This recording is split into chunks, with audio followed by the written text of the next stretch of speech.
ಶಿಕ್ಷಕ ಹುದ್ದೆ ಆಕಾಂಕ್ಷಿಗಳಿಗೆ good news. PST GPSTR teachers recruitment ಕುರಿತು ಒಂದು ಲೇಟೆಸ್ಟ್ ಅಪ್ಡೇಟನ್ನು ತಮ್ಮೊಂದಿಗೆ ಶೇರ್ ಮಾಡ್ತಾ ಇದ್ದೇನೆ. ವೀಕ್ಷಕರೇ, ವಿಡಿಯೋನ ಸ್ಟಾರ್ಟ್ ಮಾಡೋಣ. ಅದಕ್ಕಿಂತ ಮುಂಚೆ ನೀವು ಕೊಡುವ ಒಂದೇ ಒಂದು ಲೈಕ್ ನಮಗೆ ಸಪೋರ್ಟ್ ಆಗಿರುತ್ತೆ. ದಯಮಾಡಿ ವಿಡಿಯೋನ ಲೈಕ್ ಮಾಡಿ, ಅದರ ಜೊತೆಗೆ ನಮ್ಮ ಯೂಟ್ಯೂಬ್ ಚಾನಲನ್ನು ಕೂಡ ಸಬ್ಸ್ಕ್ರೈಬ್ ಮಾಡಿಕೊಳ್ಳಿ. ವೀಕ್ಷಕರೇ, ಈಗ 12ನೇ ತಾರೀಕು ಏನು ಕೋರ್ಟ್ ಕೇಸ್ ಇದೆ, ಅದರ ಕುರಿತು ಹಿಯರಿಂಗ್ ಇದೆ. ಸೊ ಗೊತ್ತಾಗುತ್ತೆ.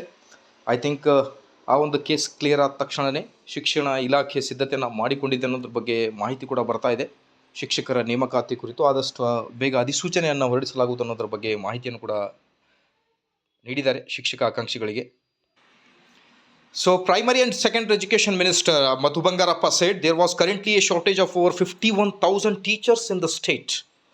Addressing a press conference held on Wednesday at Jilla Panchayat Hall in Kalaburgi, he said that the recruitment of 13,000 teachers was already completed ಅಂತ ಹೇಳ್ತಾ ಇದ್ದಾರೆ. 13,000 ಶಿಕ್ಷಕರ ನೇಮಕಾತಿಯನ್ನು ನಾವು ಆಲ್ರೆಡಿ ಫಿಲ್ ಮಾಡಿದ್ದೇವೆ. ಈಗ 51,000 ಶಿಕ್ಷಕರ ನೇಮಕಾತಿ ಮಾಡಬೇಕಿದೆ ಅನ್ನೋದ್ರ ಬಗ್ಗೆ ಒಂದು ಮಾಹಿತಿಯನ್ನು ಕೂಡ ನೀಡ್ತಾ ಇದ್ದಾರೆ ಶಿಕ್ಷಣ ಸಚಿವರು. He said that a decision was taken to recruit 80% of the shortage of teacher in Kalyana Karnataka.